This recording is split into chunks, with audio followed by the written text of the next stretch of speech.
I've had enough. I will go back to my parents' house. I became emotional, and this was the first time I argued against my husband, Phil. And as expected, Phil got bright red and was very angry. Then don't ever come back here. Make sure to sign the divorce papers before you leave. Saying this, Phil pushed the divorce papers into my face. I just couldn't take it anymore. I got my pen, and as I began to sign the papers, Phil widened his eyes, looking confused. Well then, thank you for everything you've done. But well, it's more like I was the one who did everything. My name is Christy. I am 30 years old and I am a full-time housewife. My husband Phil and I just got married, and I'm already beginning to regret this marriage. This is because my husband completely changed the moment we got married. He used to be so kind and gentle to me, but the moment we got married, he turned into a demon. He used to be such a kind person. But how and why did he turn into a demon like this? Even though I wondered, I couldn't really come up with the reasons. My husband and I originally met through my dad. Christy, his name is Phil, and he is a very talented employee in my company. Nice to meet you. My name is Phil. Phil was a company employee working for the company which was owned by my dad. He was 2 years older than me, seemed to have a good attitude towards work, making good results, and for this my dad trusted him.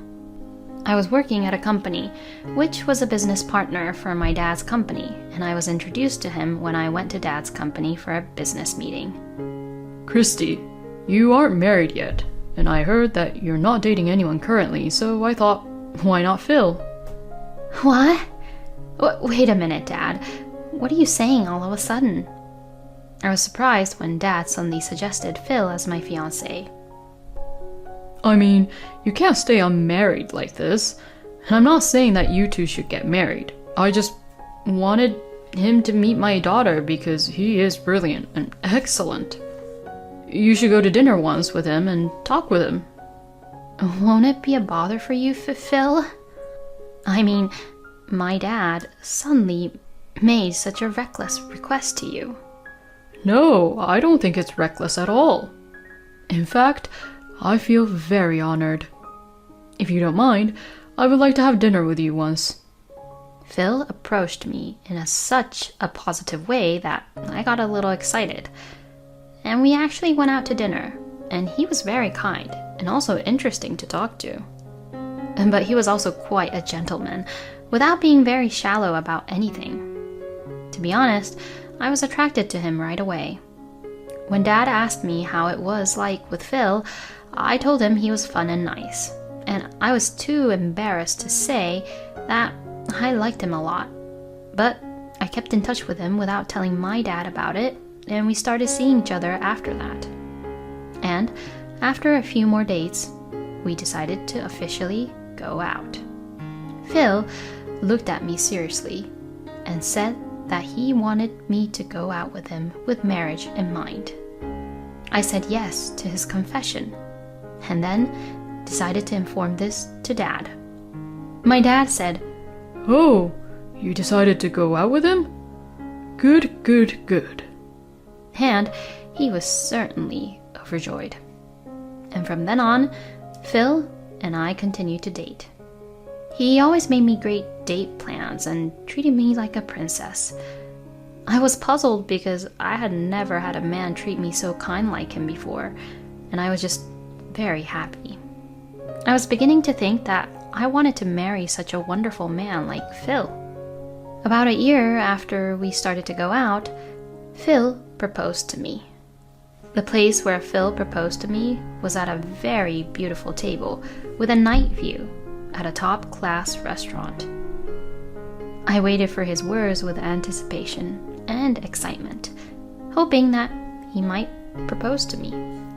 Then, Phil pulled out a ring box from his pocket, pulled out a ring from it, and finally proposed to me. Christy, please marry me. I will make you happy for the rest of your life.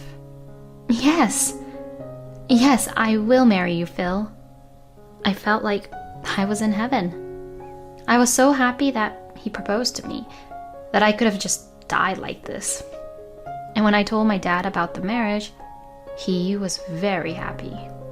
Oh, Christy, honey, I'm so happy for you. I'm sure that your mother in heaven is definitely happy too. You're right, Dad.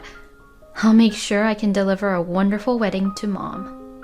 Mom died of illness 10 years ago, and since then, Dad and I have lived together, just the two of us. I wish Mom could have seen me as a bride, but I am sure she will be smiling at me in heaven. Afterwards, Phil and I had met with his family, and we held a wonderful wedding, and it all went well with no issues. My friends and colleagues congratulated me a lot, and I once again experienced the peak of happiness at the wedding. My dad, being the president of the company, tried very hard not to shed tears in front of his subordinates, but I could tell that he was very moved and emotional. Dad must have been really happy because he kept on congratulating me. We finished the wedding in a very happy state, and I was just imagining the joyous married life that was to come. And then finally, my newlywed life with my husband began. My husband had asked me to quit my job after we got married, so I took the opportunity to quit the company I had been working for and became a full-time housewife. I loved my job, but my life with my husband was still more important, which is why I quit my job without hesitation and became a housewife. I was determined to do my best in the house chores for my husband, who worked very hard for me. But my hopes were shattered in an instant. It was 1 month after my husband and I got married. Hey, can't you cook anything better? Huh? My husband suddenly says something like that to me so bluntly that I froze. Hey, are you even listening to me properly? Oh, yeah. Then hurry up and answer me. You have no common sense at all, huh? What?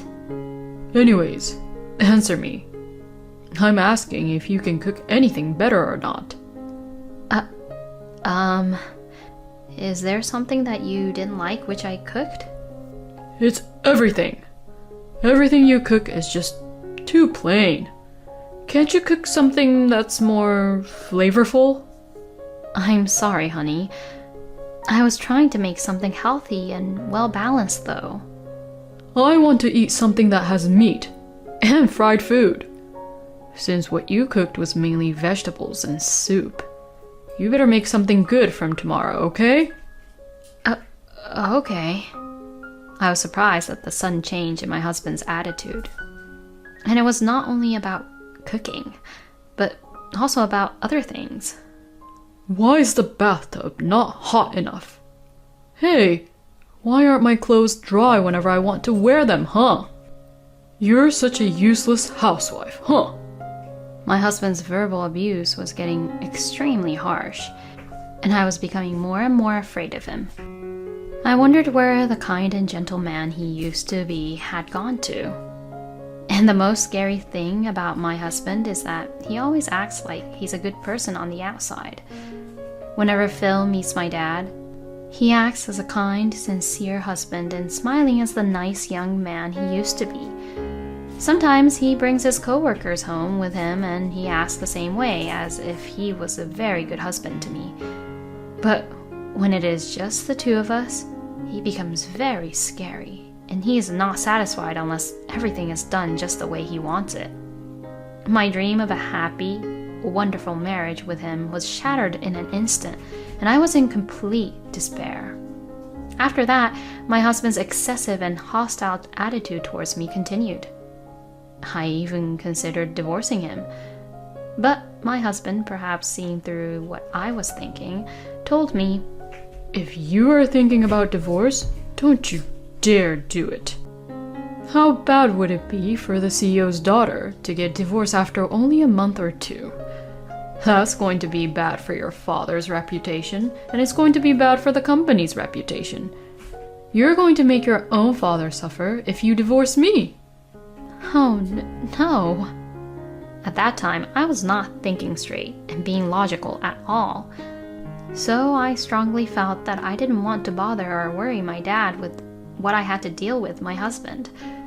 But do I have no choice but to endure what my husband says to me every single day? Thinking like that made me even more depressed. Hey, hurry up and pour me some beer. There's nothing in my glass, you know.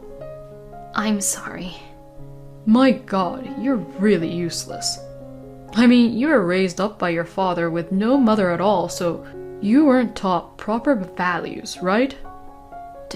Don't say it like that. Huh? Do you have something to say? Ah! My husband threw the glass of beer at me just as I screamed. Fortunately, the glass did not hit my face or my body, but the beer splashed onto my face, and the glass broke when it hit the wall. You should clean up these broken glasses, since this all happened because of you. I won't forgive you if you didn't clean it properly and hurt my feet when I walk around here. So then I wiped my face with a towel and cleaned the broken glasses carefully so as not to hurt myself. While I was cleaning up carefully, my husband was humming and taking a bath. But I'm the one who wants to take a bath right now. Little by little, my anger towards my husband began to rise. He must think that I can't go through with a divorce. He better not take me lightly. I am not going to let him get away with what he had done to me. Up until now, I was being weak towards Phil. But I am a woman who does things when she has to. I won't let him talk me down. At that moment, I decided that I was ready to fight my husband. I don't care what happens. Whatever happens, happens. My dad would understand. A few days later, my husband again got angry at me with no good reason. And this was triggered by a certain incident. Hey, a friend of mine who studied abroad is coming back this weekend, and we're going to celebrate her return with a party. I'm thinking of going, but is that okay? When I asked my husband about it, as expected, he did not allow it. Of course not. You have to cook dinner for me, you know. Oh, for dinner, I was thinking I could already have it made for you. The moment I said that, my husband slammed the table. You've got to be kidding. You want me to eat a pre-cooked meal? You know that I work my butt off to provide everything for you, right? So you better make freshly made meal every day and serve it to me. Can't you even understand that, you good-for-nothing woman? My husband still yells at me and shouting terrible words at me. But I wasn't going to let him talk to me like that anymore. I've had enough. I will go back to my parents' house. I became emotional, and this was the first time I argued against my husband, Phil. And as expected, Phil got bright red and was very angry. Oh, don't be ridiculous. I won't accept that. My husband was extremely angry, but I couldn't lose to him either. I don't care whether you approve or not. I just can't stay with you who treats me like your slave. Then don't ever come back here. Make sure to sign the divorce papers before you leave. Saying this, Phil pushed the divorce papers into my face. I just couldn't take it anymore. Fine then. What? I got my pen, and as I began to sign the papers, Phil widened his eyes, looking confused. Come on. You can't be serious, right? Of course I'm serious. I can't keep on doing this with you anymore. When Phil realized that I was serious, he suddenly started to panic. Hey, wait a minute. Where are you going? So I told you, I'm going back to my parents' house. As soon as I finished signing the divorce papers, I put them in my bag and started packing my belongings.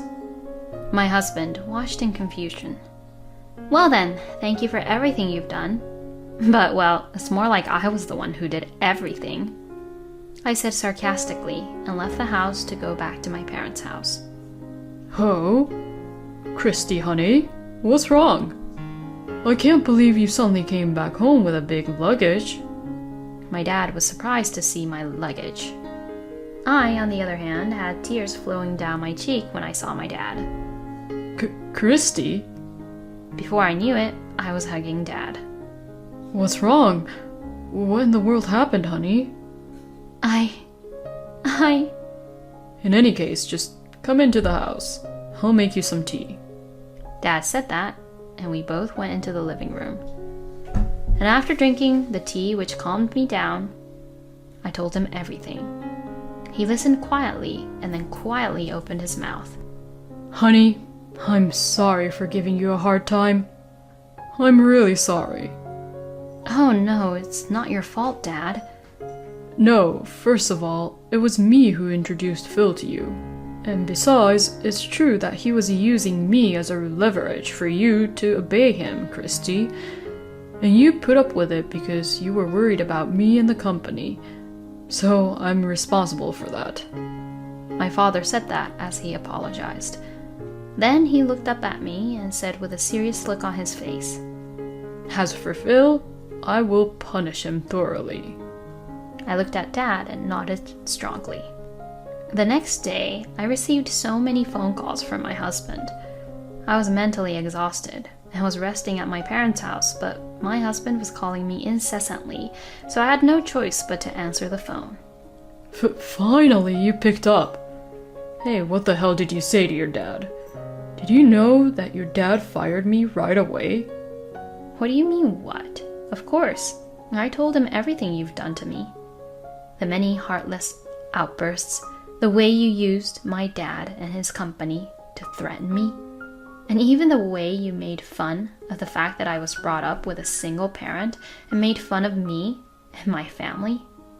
Do you think that a daughter who heard all of this from his own daughter wouldn't be angry? Well, a man who would tell his wife something like that would never get any credibility in the company anyways. You've got to be kidding me. You have no proof that I said anything that bad to you. Don't you dare look down on me like that. I've been keeping a diary and other records of what you've done and said to me, and I've even recorded our conversations. I already have plenty of evidence of your daily verbal abuse to me. No way. Oh, and I heard that there was another reason for you being fired. My dad contacted everyone who had ever left the company, and they all said they were changing jobs or leaving for personal reasons. But when he asked them the exact reason, they all told him the real reason. They all were saying that they had all been harassed by you and that you had even taken credit for their work. When my dad told them that he was going to fire you and rehire them all back, they were happy to cooperate. What? You act like a good person in public that none of your superiors could see your true nature. You even deceived my father, so I'll give you credit for that. But don't think that you can keep on doing bad things forever. You will never be able to move on to another company in your line of work. And I'm going to charge you compensation for the emotional distress and all the harassment you've done to me. Compensation? I even have a doctor's note. You'll be notified through my lawyer, so you'll have to pay for it. The only place you're going is to hell. Oh no. My ex-husband's voice sounded so weak when I argued back everything I had on my mind. I teamed up with Dad and succeeded in getting Phil being punished. Afterwards, my ex-husband had to pay me the compensation fee. He is now working part-time and more than half of his salary pays off for the compensation fee. And Phil has been cut off from his parents because of this incident, and now he is living a lonely, sad life with no one to rely on. But he deserves what he got, and it's a really good feeling. Meanwhile, I went back to my parents' house and started living with my dad again. Then, Dad suggested that if I was willing, I would work with him on the premise that I would take over as the next CEO, so I decided to join his company. Currently, I am learning my job while working hard every day to take over the position of the CEO. From now on, I will live with my dad happily, and I hope to make the company a success with my dad. Thank you for watching until the end. Please subscribe to our channel. See you in our next video.